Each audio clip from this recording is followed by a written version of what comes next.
She's windy, cloudy, smoky, but man, what a gorgeous crop of wheat.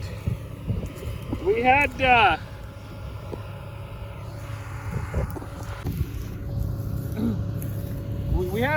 firm understanding that we were going to suffer on the peas, and we were most likely going to suffer on the canola. We also realized that the growing conditions probably were ideal for wheat. Maybe not ideal, but the wheat was going to take it way better, and so was the barley and possibly the oats. And they are, well, they haven't made 2 outside rounds yet, and we're sitting at like 600, 700 bushels. I got to do the math on that in my head. It's like, right, 30-foot headers, so 2, 4, 6, 8, 12 acres, and they haven't finished the 2 yet. So 12, 6, that'd be 50. I'm gonna say this could run 50. It looks like it's running a little better than 50 right now. Of course, I find on some of our fields, certainly one like this where, you know, it only kind of backs on mostly to the neighbor's field. There's no trees to suck the nutrient from the outside rounds out. You get, you've doubled up there. So oftentimes on fields like this, your outside rounds are quite a bit better even than when you get in. So if that makes sense. But anyways, we're not going to, right, we're not going to count our chickens, count our eggs, count our whatever, line up our ducks, count our ducks. We're not going to count anything. We're just kind of excited about the way it's going at the moment. So they did run a sample in, and it was 12.7 from over here behind the shed. So we are going to call that sample dry. Well, good evening. A little 6:45. Brother-in-law, father-in-law are over there getting their baler all topped up with string, I suppose. And Corey, she's got the 2 girls with her in the 9750. I think they got Carl almost full.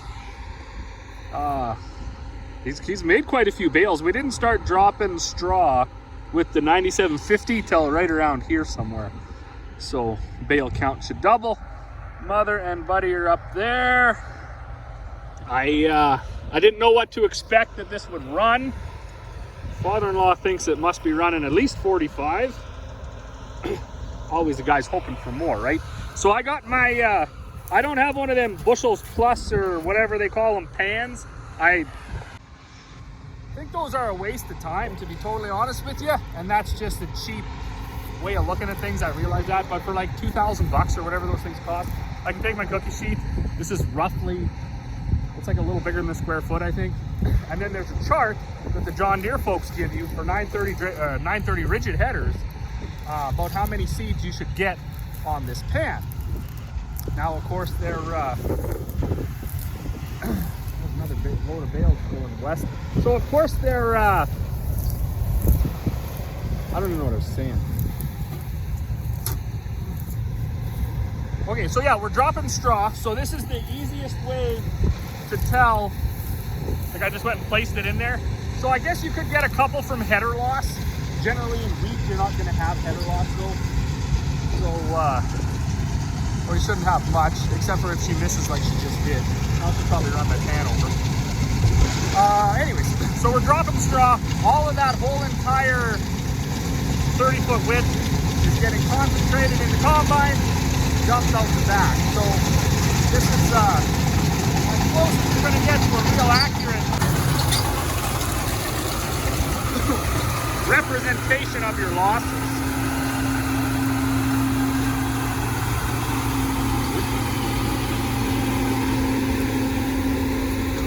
Where'd that just go? What is going on? Okay, oh, there it is. All right, let me sift this off. The one thing I'm seeing this year is we're getting some unthrashed ones, and I don't know how to get that out of there, to be honest with you. There's no, like, there'll be a seed in this, at least one. So anyways, that's kind of rough. She's got her cylinder as fast as it can go. She's got her concaves closed up as much as they can go, running lots of wind to blow them out. Anyways, let me sift this and we'll see what we got here. All right, well, I have an empty pan again, but anyways, I counted probably like 150 seeds, and of course this is bigger than a square foot, so you could allow for like a little more. I haven't, of course, done the math because I'm just standing out here in the field. Also, look at this, I double seeded here. It looks pretty cool. So if you're allowed, according to the internet, not the internet, John Deere's own book, 930 rigid header, you're allowed about 111 seeds in 1 square foot is about a bushel an acre. So this is, I'll have to measure when I get back. This is bigger because it's bigger than the square foot. Not sure how much bigger. Maybe like a square foot and a half. Not sure. But you know, if that's the case, then it's really not too bad at all. About a bushel throw over. What we're finding though, which is frustrating, she got lots of broken ones in there. That's not great. But right beside a broken one is an unthrashed one. So we can't close anything up any tighter because it's already basically closed as tight as it can go. Or else we're going to break more of them. We can't open it because we already got unthrashed ones, so we'll end up with more unthrashed ones. So I'm not a combine setting expert by any means, but a situation like this just kind of, at least to me anyways, it proves that sometimes you end up with difficult harvests, difficult situations, and it's possible your machine can't be set really any differently. It's going to be what it is. If you want to get the crop off, then you better set it, and you better be happy with some losses. I'm going to do this to Mother's combine before I go, because they'll have Carl full. I think this is about the halfway point, so that'll be it might be a little overloaded, so it's definitely overloaded. But we got that. I don't know, maybe 4,000 bushels so far. I don't know if we can get 8,000 off of this. It's I can't remember how big this is. 130. Missing 7 over there, and then it's missing a bunch where the shed is. The tree cuts it out, so maybe another 20 there. 27 or something. So 130 here. Whatever 8 into 130 is.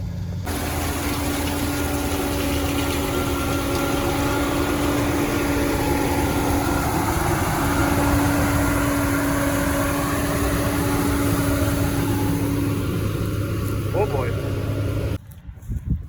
So here we go again, and I've actually, over the last few years of doing these YouTubes, I've said over and over again that the 9750 is hard to set, the 9610 is actually a better machine. And I got so I just dropped this pan under Mom's combine, and I got like 15 seeds. Now she has way more unthrashed ones, and that could just be a case of maybe need some rasp bars or something in there, I don't know. But we got to maybe make an adjustment. I don't know, I'm not too sure. I gotta text Mother anyways and see if she can close up her concaves a little bit. All right, well, combines are back. It is supper time. We're not gonna work too late. The wind did kind of go down, and it's going down. It was really humid all day. I think it was actually misting at one point, but the wheat was dry. It's 14, and well, I'm just gonna grab the buggy here and go pick them up. But check that out. So I was wondering if my fertilizer was going to work. So I put some, mix it with water, and grab some in Corey's watering can, and I actually wrote my name. So that's supposed to say Robin. And I would say that fertilizer with molasses as a carrier certainly would work on your lawn. And that's supposed to be a pasture rejuvenation or crop additive. Or so I do got what, I got 3 or 4 tons of that left. I'm excited to try it on my barley next year. I've been experimenting with it, and I think it could really be something, judging by the grass being 50 shades of green darker. Well, good morning. It's cool. It's a bit cool this morning. It was cold yesterday. Holy cow, I even had to bust out the old winter jacket. Cold and a little bit of dew on the ground. So not a whole bunch, but a little bit, which means we'll be, we'll be an hour or 2 out before we get to going. They were combining wheat yesterday. That went pretty well. It was dry, 14. What's it running? I don't know. Father-in-law thinks it might be running close to 45. We're not really going to know till the end of the field. So all over the place around our spread out fields on our farm, we have lots of good spots, bad spots, better spots, worse spots. So, well, I can speculate off the start. It's never good. Never a good idea to count your chickens, because, right, you could be flying around, everything's looking good, and then it all go for naught. Out in the middle of the field, it gets really thin, or vice versa. You could be looking from the road, doesn't look very good. Once you get into the field, it gets a bunch better. So we've been having a couple of issues over the last few days. I'm not really sure what or why. Boy, just wiped out there. Looks like there's a bit of a leak on this truck. I'm not too sure what the Scoopy-Doo is here.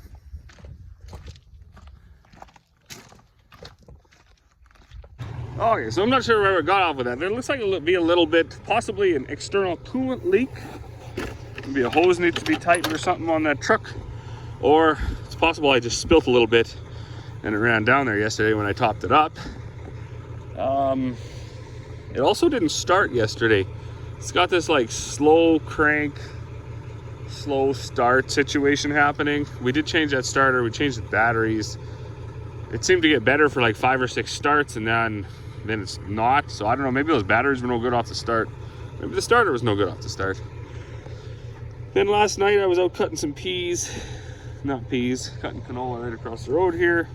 And check it out. So what actually happened was the guard came loose, knife came loose, and fouled up my cutting. So I didn't really feel like climbing out in the dark. It was about midnight when this happened, and I'd kind of already had a day. So we've been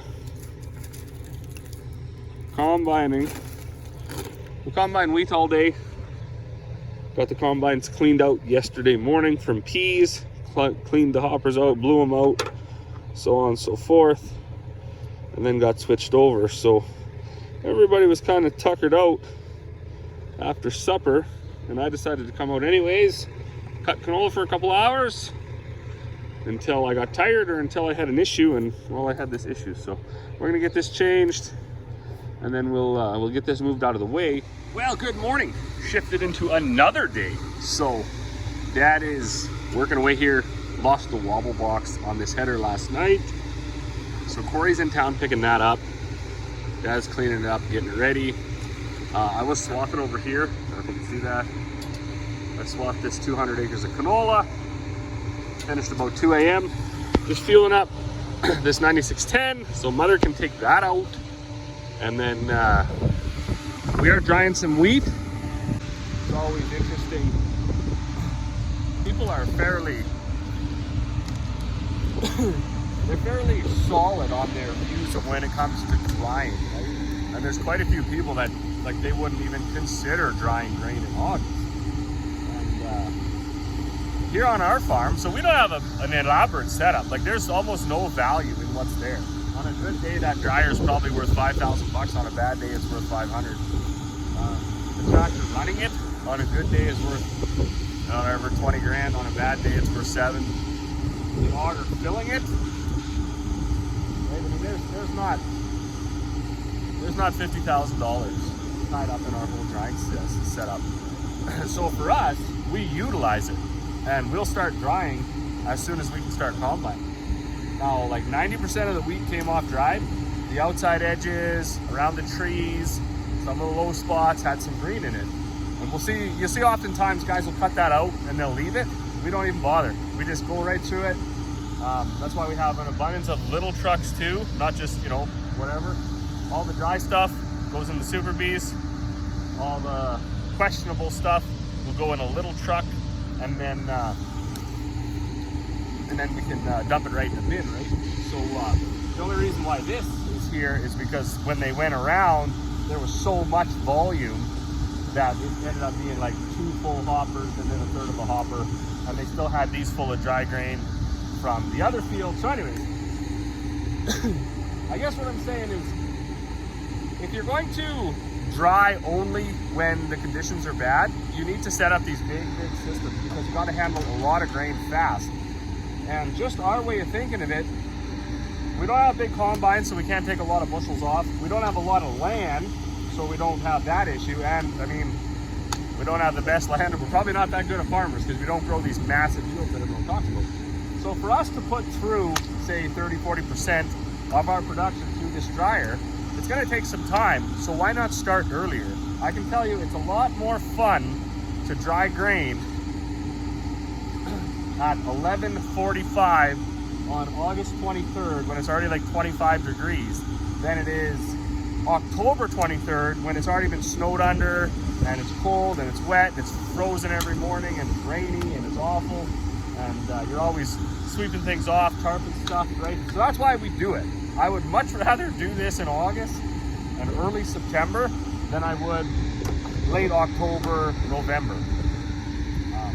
And by starting so early, we can easily put through our, 100% of our production through this with little to no investment.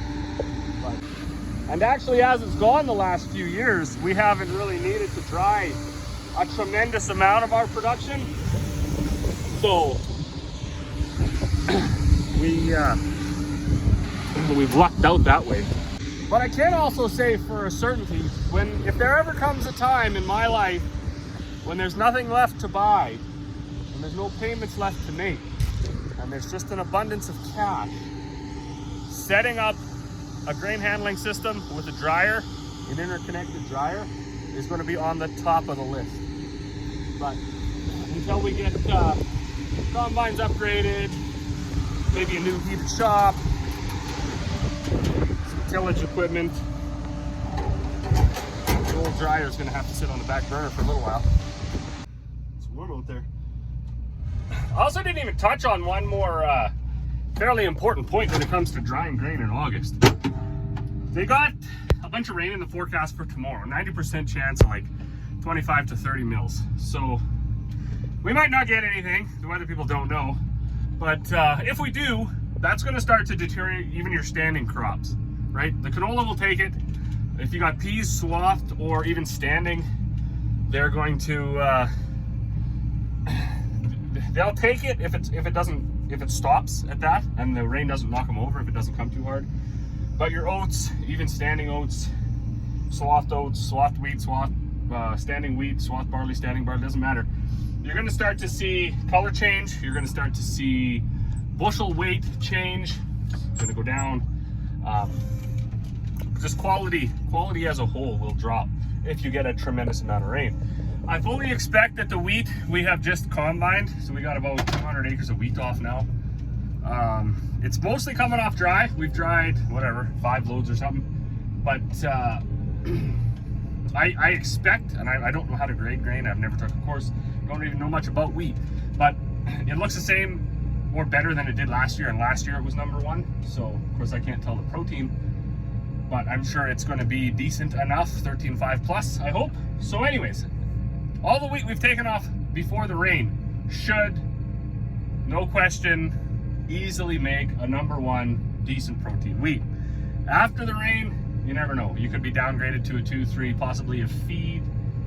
If the rain stays or it comes too hard, it can knock that standing wheat, standing barley, can knock it down, can cause things like chitted in the barley, cause it to sprout. That's the other nightmare.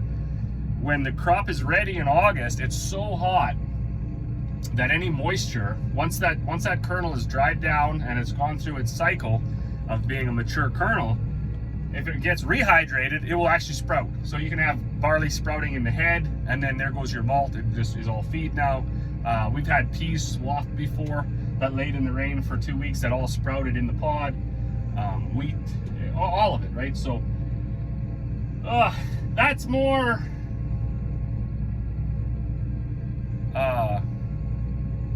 reason, I guess, why we just decide with our little dryer and our little infrastructure that we can start earlier, we can get more done, and we can and save the quality of the grain a little bit.